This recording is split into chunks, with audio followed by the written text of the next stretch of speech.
Beat it, old man. This place isn't for you." With that sneer, Clayton Pierce's fist smashed into Elias Carter's face. The 74-year-old veteran reeled backward, coffee slipping from his hand. The mug exploded on the tile. Quarters rolled in every direction, spinning under chrome stools and cracked leather booths. Clayton towered over him in worn work boots and a construction company polo. "Know your place, old man." The diner went dead quiet. Chairs stopped creaking. Forks paused midair. Then, as if coordinated, phones appeared. Screens rose. Recordings started.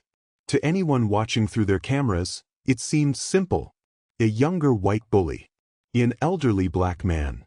An everyday act of racism in a nowhere town. Elias looked, on the surface, like an easy target. Thinning gray hair, soft cardigan, pockets full of change. But surface stories lie. Pinned to that cardigan was a bronze star and a perfectly aligned American flag. And in his phone, at the top of his contacts, was a name Clayton Pierce had never heard but should have. Daniel Carter, Director, Homeland Security. Behind the counter, waitress Lila Flores whispered under her breath. "He has no idea who he just hit." Elias pushed himself upright, cheek blazing, eyes clear. Federal backup was one phone call away. If you're listening to this, don't scroll. The bully is about to learn what real power looks like. 30 minutes earlier, Riverbend Diner was awake the way only small-town diners get awake. Coffee steamed from bottomless pots. Bacon hissed on the grill. Old men in seed caps argued over rainfall totals. A weather-worn "Best Pie in Riverton" plaque hung crooked on the wall. At 7:30 a.m. sharp, the glass door chimed. Elias Carter stepped inside like he always did on Tuesdays. Navy slacks pressed. Beige cardigan buttoned to the top. Black shoes polished, not new but cared for. He walked with that quiet, balanced posture you only keep if someone once trained you never to slouch, even under fire. "Morning, Mr. Carter," Lila said, already reaching for the pot. "The usual?" "Please," he answered, a faint smile at the corner of his mouth. "Black coffee. We toast. Exact change. Same table. Same seat. Back to the wall. View of both exits." Most people just thought he liked routine. The few who paid attention saw more. How he scanned the room once before sitting. How he placed his phone screen down but within reach. How his flag pin and American Legion pin sat perfectly aligned. His phone vibrated. "Daniel. Big cabinet briefing today. Wish me luck. Love you." Elias's thumb moved slow but steady. "Elias. Proud of you. Do your duty. Stay safe." Across the diner, in a corner booth beneath a neon beer sign, Clayton Pierce scrolled through social media, jaw clenched, mind sour. Mid-30s. Construction foreman. Clean shirt, expensive watch, resentment sitting just under his skin. He'd been griping about Riverton's changes for 2 years now, ever since new housing brought new faces. His voice came out like a loud stage whisper. "Place sure lets anybody in these days." The businessman at the next table shifted, uncomfortable but silent. An older woman with a town council wife haircut glanced up, then back down at her paper. No one answered. No one ever did. Lila felt her shoulders tense as she refilled cups. Same pattern. Same man. Louder every month. On the sidewalk, Noah Whitaker, 20, film student from the State University, adjusted his DSLR on a tripod. His assignment, small-town America, unfiltered. He'd picked Riverton because it looked real. Old brick storefronts, the diner's faded awning, trucks parallel parked with the wheels turned just so.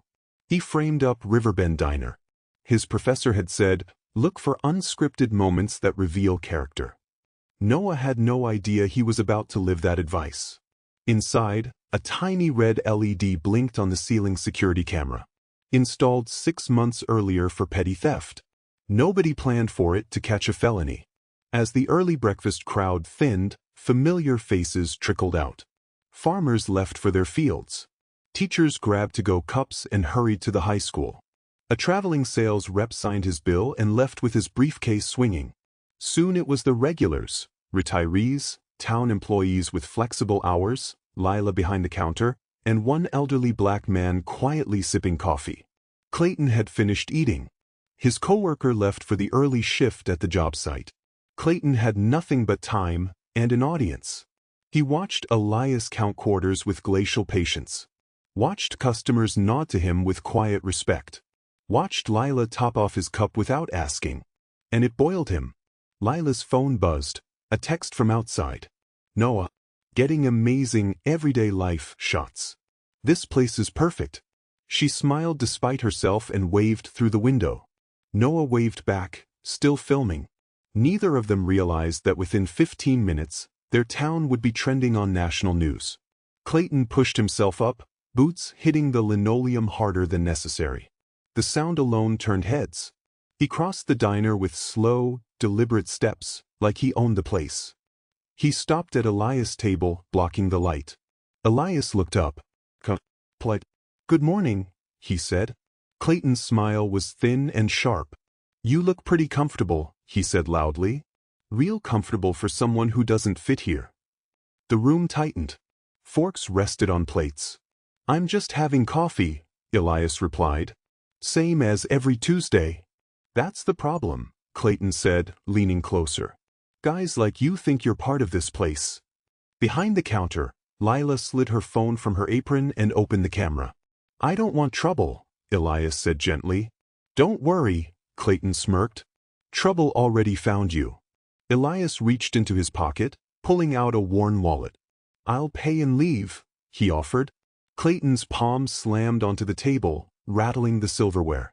Coffee sloshed, quarters rolled across the tabletop before pinging onto the floor. "Don't walk off when I'm talking to you." Elias stood carefully, testing his footing. Years of service taught him exactly how badly a fall could go at his age. "I'm going," he said quietly. "Excuse me." He stepped to the side. Clayton stepped with him, blocking the path. "You'll go when I say." Near the door, Fire Captain Miguel Ortiz pushed away from his booth. "That's enough, Clay," he warned. Clayton didn't even look at him. "You people just wander wherever you want," Clayton said, voice rising. "Think you own every room you walk into?" Noah, across the street, zoomed in on the scene inside the diner. He could see tension but not words. He hit record anyway. "I'm not bothering anyone," Elias said. "You're bothering me," Clayton snapped. "And that's all that counts." Then it came. A hard, two-handed shove to Elias' chest. He stumbled backward into the table. Ceramic broke. Coffee splashed onto the floor like dark fireworks. "Hey!" Ortiz shouted, standing now. "Back off." Clayton lifted his chin. "Mind your lane, Miguel. You want a problem too?" Lila's hands were shaking, but the phone in them stayed pointed straight. "Clayton, stop. He's done nothing to you. You like your job?" Clayton threw over his shoulder. "Then shut your mouth." Her throat closed up. Her thumb kept recording. Elias straightened slowly, his hip throbbing from where it hit the table edge. At 74, a fall could mean real damage. He breathed slow, focused. He knew humiliation when he saw it. He'd watched men humiliated under flags in other countries and in this one. "You're going to apologize," Clayton said, "for making decent folks uncomfortable in their own town." Elias looked him in the eye. "I'm sorry you feel discomfort," he said. "But I did nothing wrong by sitting here." Clayton's face went crimson. "Wrong answer, you arrogant." The slap came without warning. Clayton's open hand cracked across Elias' face with brutal force. The sound hit the room like a rifle shot. His ring split Elias' skin. A thin line of blood appeared on his dark cheek. "Oh my God," someone gasped. "Mierda," Ortiz muttered, already moving. "Clayton!" Lila shouted. From outside, Noah's camera zoomed in. He saw the old man's head snap sideways through the glass. Inside, the security camera saw everything. High definition. Time-stamped. Elias' hand went to his burning cheek. For a moment, he looked as fragile as Clayton imagined him. An old man, alone, abused in public. Then something subtle shifted. His shoulders squared. His chin lifted. The soldier came back. "You've just made a very serious mistake," Elias said softly. Clayton laughed in his face. "Oh yeah? What are you gonna do about it, Grandpa? Elias pulled out his phone. I'm going to call my son. Clayton scoffed. What's he going to do, drive down and fight me in the parking lot? Elias didn't answer. He scrolled to the very top of his contact list. He hit the first name. He put the call on speaker and held the phone at his chest. 1 ring. 2 rings. Then a voice, sharp and controlled. Dad? You okay? The entire diner went still. That voice did not sound like somebody's nephew from down the road. That voice sounded like briefing rooms, secure calls, and people saluting when he walked past. I'm all right, son, Elias said, eyes never leaving Clayton. But there's been an incident. Where are you? The voice asked. We can have a protection team there in 20 minutes. Clayton froze. Protection team? Lila's phone accidentally caught her own whisper. Elias answered calmly. At Riverbend Diner. In Riverton. Copy that, the voice said. Are you injured? Did someone put their hands on you? Daniel, Elias said, voice steady, a man named Clayton Pierce assaulted me. The whole thing is on video. Multiple cameras. Multiple witnesses. The name hung in the air. At the counter, Lila dropped the coffee pot back into its warmer. Wait, she breathed. Did he say Daniel? Ortiz's eyes widened. Is your boy Daniel Carter? He asked in a half-whisper. Elias nodded once. My son runs the Department of Homeland Security, he said quietly. The mayor's wife, who'd been sipping tea in a corner, actually choked. Dear Lord, she whispered, eyes flicking to Clayton. On the phone, Daniel's tone went all business. I'm notifying the appropriate teams. Dad, I want local authorities looped immediately. This sounds like a civil rights issue, not just a bar fight. You're on speaker, Elias said. Everyone can hear you. Phones recorded every word. Clayton stumbled backward as if pushed by something invisible. I didn't know, he blurted. Mr. Carter, sir, I didn't know who your family was. Elias stared at him. That's the problem, he replied. You thought I had no one. You thought I was disposable. By the time the adrenaline started to settle, Noah had already uploaded a rough cut of the footage. Title: Construction worker attacks elderly black veteran. Then hears who his son is. Within an hour, 50,000 views. Comments firing nonstop. Lila hit go live on her Instagram, tears in her voice as she described what happened. Viewers climbed from dozens to hundreds to thousands. Hashtag Justice for Elias started quietly. Hashtag Respect Our Elders followed. By mid-morning, both hashtags were trending across the state. Sheriff Linda Cooper walked into Riverbend Diner at 9:12 a.m., body cam on, jaw tight. She'd known Elias for years as that polite man with the flag pin. She'd known Clayton, too. Multiple noise complaints, bar fights, friends in the Contractors Association. Morning, Elias, she said, scanning the damage, broken ceramics, spilled coffee, shaken witnesses, phone still out. Sheriff, Elias replied, cheek bruised, cut thin and red. Lila stepped up. I filmed the entire thing, she said, pushing her phone forward. Cooper watched the footage with no room left for doubt. The racist language. The shove. The slap. The smugness. Her throat went dry. She turned to Clayton, who sat in a booth, lawyer already at his side, knuckles white around a napkin. Clayton, you're going to need to come down to the station, she said. Clayton's lawyer intervened. My client is fully cooperative, he said smoothly. But let's all remember, camera angles don't always show context. An hour later, the mayor of Riverton, Harold Blake, was on the phone with Cooper. Linda, how bad is this? He asked. Bad, she said. We're not just dealing with a local assault. The man's son is secretary-level federal. Tourism kicks off next month, Blake sighed. If this spins into some national circus, it'll wreck us. See what you can do to keep it measured. Out on the interstate, regional news vans were already rerouting. By noon, the assault wasn't just a viral clip, it was a case filed at a federal building hundreds of miles away. Special Agent Dana Ruiz with the Civil Rights Division watched the video on a large monitor. Clear racial language. Unprovoked attack. Protected class. elderly, military veteran, public venue, multiple witnesses. This hits every trigger we have, she said quietly. Within 48 hours, Ruiz and her team were in Riverton.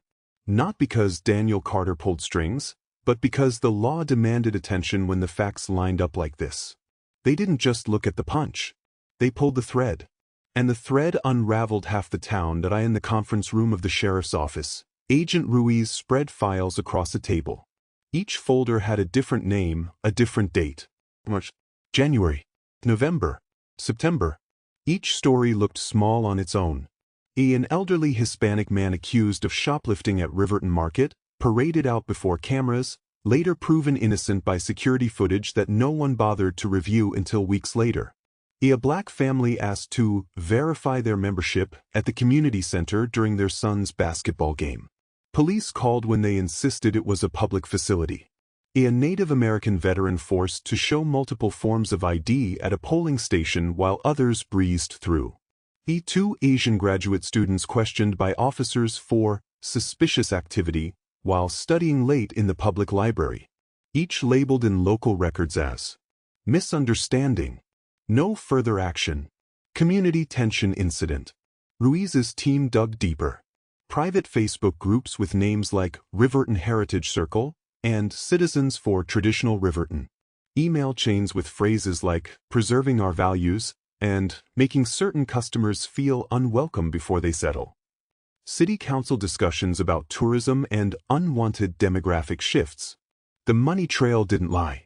Clayton Pierce had donated $5,000 to the Riverton Business Stabilization Fund, which lobbied for enhanced safety measures in downtown, mostly cameras and patrols around areas where new minority-owned businesses had opened. In the past 18 months, 3 of those businesses had shuttered from low traffic, each preceded by a flurry of anonymous complaints and police responses. It wasn't random. It was strategy. The story broke regionally, then nationally.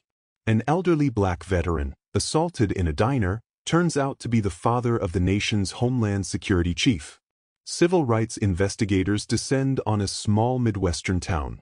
Riverton fractured almost immediately. Team Justice. Veterans who'd known Elias from the Legion Hall. Younger residents who'd been quietly uncomfortable for years. Faith leaders across denominations. People who had their own stories of being followed, questioned, doubted. Team Denial. Business owners scared of bad press. Old guard families angry at outsiders stirring things up. Social media pages calling this a one-time mistake blown out of proportion. Local talk radio ran segments about big government picking on small towns. Comment sections filled with words like witch hunt and cancel culture. Clayton's lawyer released a carefully crafted statement in the Riverton Gazette. My client deeply regrets any misunderstanding that may have occurred.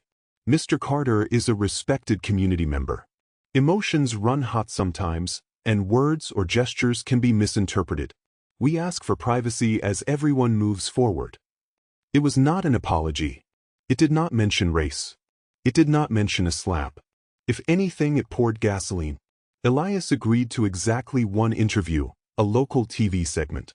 This isn't about my son's job, he said, cardigan buttoned, flag pin shining. It's about how we decide who belongs. I survived one war already. I don't intend to sit quietly through another one in my own hometown. That clip went more viral than the slap. The town didn't just divide. It retaliated. The first call came to Elias at 3:04 a.m. Heavy breathing. Then a voice. Your boy's power won't protect you forever, old man. Towns have accidents. The next night, his trash cans turned over, garbage spread all over his lawn. The night after that, his mailbox was smashed in by a bat. Spray paint on his garage door in dripped red. Go back where you came from. He'd been born 40 miles away. At the grocery store, the deli clerk, who'd always been friendly, suddenly found something else to do whenever he walked in. People who used to nod now looked away. Lila's life blew up too. Her DMs filled with anonymous messages. Mouthy waitresses can get deported. Your schedule is online. Would be a shame if someone waited for you. Fake accounts posted her home address. Deep fake videos appeared of Lila vandalizing property, clips edited to look real if you didn't know better. Noah's college email was hacked. Professors received threatening memes from his account. A fake profile started posting extremist content using his name and photo. It wasn't random trolling. It was organized pressure. Sheriff Cooper came to Elias's house one evening. No body cam. No forms. "Elias," she said quietly, standing in his living room, hat in her hands. "This is getting out of control." He watched her carefully. "What are you asking me, Sheriff?" Maybe consider not pressing the harshest charges," she said. "For the town's sake. For the climate. Businesses are nervous. Property values." "Are you asking me," Elias interrupted, "to let a man assault me because it's better for real estate?" Cooper looked away. "I'm asking if it's worth it for you. For Lila. For that film kid. People are getting hurt." "If I give in," Elias replied, voice tired, "the next person this happens to won't have cameras or a son in D.C. They'll just have bruises." Tried it. To him. Elias sat alone at his kitchen table, staring at his bronze star in the lamplight. The house felt smaller. Each creak sounded like a threat. He'd fought in places where nothing was safe but the mission. Now he felt hunted in a town with a water tower bearing the American flag. His phone rang. "Dad."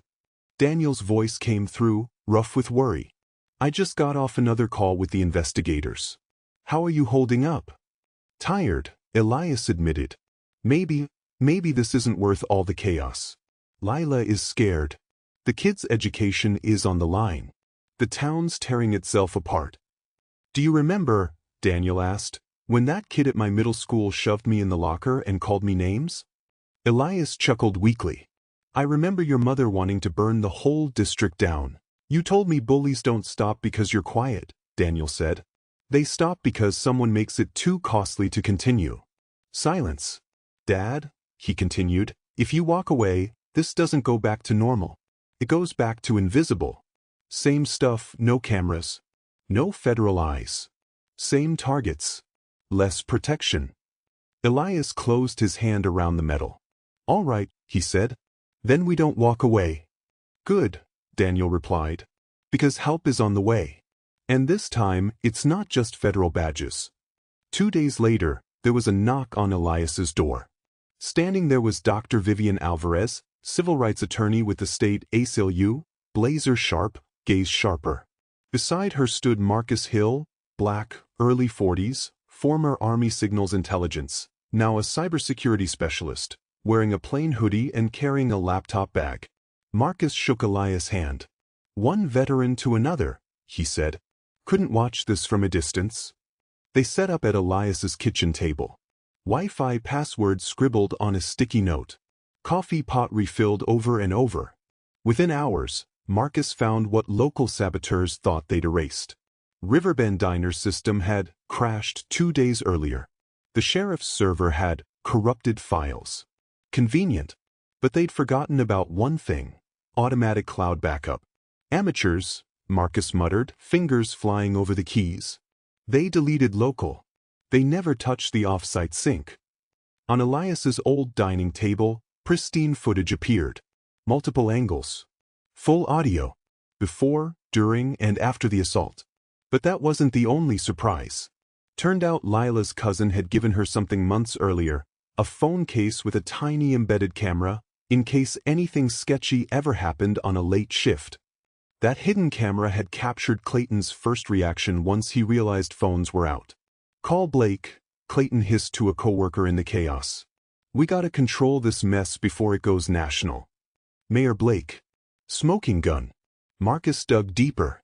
Deleted messages from private group chats. Cloud archives. Accidentally erased emails. He pulled them back. Phrases like, "Phase 1 working. 3, problem, business is gone. Property numbers stabilizing. Keep pressure on the remaining holdouts so they sell."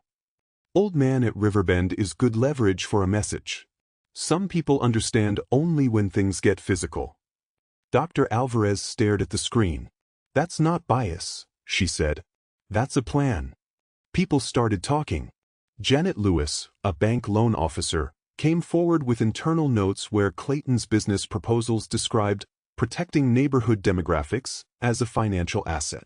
Fire Captain Ortiz revealed his own private log of incidents he'd never felt safe reporting formally. Mayor Blake's wife, Elise, eventually arrived at Dr. Alvarez's temporary office with a small recorder and a trembling hand. "I can't keep pretending I don't hear him," she said. She had months of recorded phone calls and kitchen table conversations. "We need to make certain folks feel unwelcome without getting sued. Complaints go nowhere unless they come from the right names. If we scare a few people, others will sell. Developers are lined up." It wasn't just one hot-headed contractor anymore. It was a coordinated ecosystem. Council members, developers, business owners, a sheriff who misplaced complaints, a mayor who weighed votes against justice. Word spread beyond Riverton. Veteran groups started sharing Elias's story. A retired colonel posted, "We don't leave our own behind," with a photo of Elias in his younger days in uniform. #Veterans Stand With Elias surged. Lila started a recurring live stream called Voices from the Counter, where she interviewed locals who'd been quietly pushed aside for years. Noah turned his footage into a working documentary. The Elias Carter story, When Dignity Meets Power. He uploaded a 6-minute trailer. It hit 500,000 views in 6 hours. Dr. Alvarez's team went on offense. They filed restraining orders against the worst harassers. They pushed platforms to remove deepfakes and doxing posts. Marcus hardened digital security for every witness, encrypted messaging, lockdown accounts, alerts for unusual logins. When the people doing the bullying realized they were suddenly the ones being monitored, by legal teams, by federal investigators, by cybersecurity veterans, the late-night calls stopped. The smashed mailbox was replaced by city workers under federal supervision. Someone repainted Elias's garage door. This time in simple white, with a fresh American flag decal at the corner, donated anonymously. The bullies had wanted to isolate. Instead, they'd built a movement. The showdown arrived on a Friday night. Riverton Community Center, normally the site of pancake breakfasts and school band concerts, now looked like a national press room. 400 chairs filled. Another couple hundred people stood along the walls or watched from outside on their phones, streaming the event. Media from across the country lined the back. At the front of the room, a federal mediator, Linda Hart, stepped to the microphone. "We are here," she said, voice firm, "to address not only the assault on Mr. Elias Carter, but the broader pattern of conduct uncovered in this investigation. Everyone will be heard. Evidence will be presented. This community will decide what kind of town it wants to be." She nodded to the tech team. The lights dimmed. On the big screens, Noah's raw diner footage played in full. No quick cuts. No edits. The shove. The slap. The words. Every racist line. Every refusal to back off. Gasps rippled through the room as people who'd only heard rumors saw the reality. Some of Clayton's defenders stared at the floor. Then the angle switched to the security camera, showing Clayton blocking the exit, showing the sheer size difference, the calculated aggression. Then audio from Lila's hidden camera, the whisper to "call Blake" before the story spread. A low murmur rolled through the crowd like distant thunder. Next came the pattern. Dr. Alvarez took the podium, a stack of color-coded files at her elbow. She walked through the grocery store humiliation, the community center harassment, the voting interference, the late-night library profiling, the lending policies coded in demographics, the private business chats about Phase 1 and Phase 2, the mayor's recorded conversations. "This isn't a fluke," she concluded. "It's a system, built intentionally, maintained deliberately." Testimony followed. Lila stepped to the mic. Her voice trembled at first, then steadied. "I stayed quiet," she admitted, "because I needed the paycheck, because I was scared of what the regulars would do if I spoke up. But I watched them chip away at people like Mr. Carter. Stares, comments, questions about belonging. I can't unsee that. So I won't be quiet anymore." Applause broke out, strong and sustained. Fire Captain Ortiz spoke next. "As a public servant, I'm supposed to protect everyone," he said. I saw things. I wrote them down for myself. I didn't push them up the chain because I didn't think anything would change. That was cowardice. That ends today. Elise Blake stepped up third. My husband is the mayor, she said, voice shaking. I have watched him choose comfort over conscience. I recorded those conversations because I couldn't sit at our dinner table and pretend I didn't hear him talk about managing demographics and acceptable losses. I love this town. I don't love what its leaders have done. At the back of the room, someone hissed. Others shushed them. Finally, the mediator invited Elias to speak. The room stood as he slowly walked to the microphone, cardigan neat, flag pin catching the overhead lights. I didn't stay in foreign countries getting shot at, he began, to come home and be slapped in the face for existing quietly in a diner. His voice was soft, but the room leaned in. I love this town. That's why I stayed. That's why I kept coming back to Riverbend every Tuesday. But love without truth is just nostalgia. He looked directly at Clayton, who sat with his lawyer in the front row, shoulders hunched. Clayton, Elias said, you didn't know who my son was. You didn't care who I was. You saw my skin, my age, my cardigan, and decided I didn't deserve air in the same room as you. Silence. I am not here to ruin you, Elias continued. I am not here to ruin Riverton. I'm here so the next old man doesn't have to hope his kid has a federal badge before he gets treated like a human being. He paused, breathing carefully. I believe in forgiveness, he said. But forgiveness without change is just permission. The audience sat in pin-drop silence. When it was Clayton's turn, his lawyer nudged him up. He walked stiffly to the microphone. This has gotten blown way out of proportion, he began. I lost my temper for a second. I've done a lot of good for this town. One bad moment shouldn't erase that. From the side of the stage, Dr. Alvarez raised a hand to the mediator. Before Mr. Pierce sits down, she said, we received new evidence this afternoon. She held up a printed email. 3 days before the assault, Mr. Pierce sent this to a group of business partners regarding Riverbend and surrounding blocks.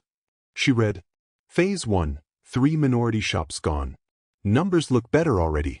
Tourism boys like what they see. Need to keep the pressure on the stragglers, especially the old guy at the diner. Community understands better when lessons get physical. The room erupted. Shouts, guess. People turning in their seats to stare at Clayton. Some of his own defenders visibly recoiled. Mediator Hart slammed the gavel. Order, she said sharply. We will have order. Clayton's face had gone corpse pale. I didn't mean, those are just words, he stammered. That's exactly the point, Dr. Alvarez replied. Words that mirror actions. Strategy. Pattern. The room had seen enough. At the end of the night, the mediator laid out a proposed resolution and reform package, co-designed by the federal team and the Riverton Unity Coalition. The criminal charges against Clayton Pierce under state assault statutes and federal civil rights law. Immediate resignation of Clayton from every board, committee, and leadership position. Public, recorded apology to Elias and the broader community, acknowledging racial motivation and physical assault. Restitution fund, financed by Clayton and participating businesses, to compensate targeted families and help launch new minority-owned enterprises. Independent Civilian Review Board to handle discrimination complaints. Federal monitoring of local law enforcement practices for a minimum of 3 years. A mandatory training for all city employees and business owners on civil rights, bias, and public accommodation law. The open books audit of development funds and selective lending practices. The community voted. Ballots passed down the rows, collected in plastic tubs, counted in full view. When the numbers went up on the projector, there was no doubt. Overwhelming majority in favor of full accountability. Smaller but still solid majority in favor of reconciliation pathways for those willing to change. Justice didn't heal everything, but it opened the door. After the meeting, people lined up to shake Elias's hand. Some had opposed him weeks earlier. Some had stayed neutral. Now they looked him in the eye and said, I'm sorry I didn't speak up sooner. He answered each one the same way. Speaking now matters more than staying silent then. Riverton didn't become perfect, but it became different. Clayton pleaded to reduce charges, but the civil rights conviction stuck. He paid heavily into the restitution fund. He attended bias training not for a photo op, but as part of his sentence. He started showing up at community service days without cameras. Mayor Harold Blake resigned under pressure. Sheriff Cooper stepped down early, admitting she'd failed to act. Special election season came fast. Riverton elected its first Latina mayor, Lila Flores.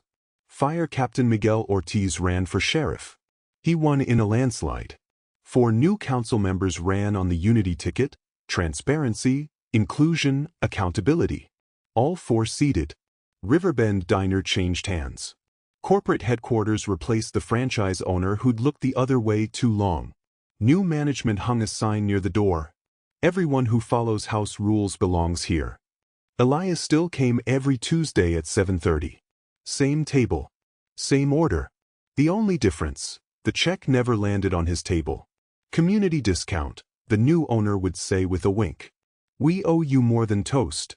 3 new minority-owned businesses opened within walking distance of the diner, financed partly by the restitution fund. A barbershop. A small bookstore. A Caribbean food truck that became a local sensation. Tourism brochures quietly shifted. Riverton, a small town choosing to do better. Noah's documentary, Dignity in Riverton, the Elias Carter story, won a state journalism award and earned him a full scholarship offer from a top media school. He turned his Small Town America project into a series called Small Towns, Big Change, profiling other communities facing their own reckonings. Veteran organizations used Riverton as a case study. Churches and synagogues from neighboring counties sent delegations to learn from the Riverton Unity Coalition. Federal monitors sat in plain view at council meetings. There was no more hiding oversight behind closed doors. Elias became a regular guest speaker at Riverton High. He would stand in front of restless teenagers and say, "Dignity is not something you wait for someone to hand you. It's something you protect even when your voice shakes." Especially then. 6 months after the slap, Elias sat on his porch as the sky turned orange over Riverton's water tower. His phone rang. He recognized the voice on the other end, not his son this time, but Detective Angela Foster from a neighboring county. "Mr. Carter," she said, "we've got a situation in Riverside County." Another older veteran. Different town, same patterns. "We could use someone who understands what it's like to stand in the middle of a storm with your dignity intact." Elias looked at the flag hanging from his porch, at the sticker on his mailbox, now unbroken, at the clean white garage door. "Some fights are worth walking into twice, Detective," he said. "Tell me where you need me." She exhaled, grateful. "We'll send the details." "And Mr. Carter?" "Yes. You remind people that cardigans can carry revolutions." He chuckled. "I'll do my best." He hung up and slipped his phone back into his cardigan pocket, next to his heart, next to the bronze star he'd earned decades earlier and the invisible one he'd earned at a diner in Riverton.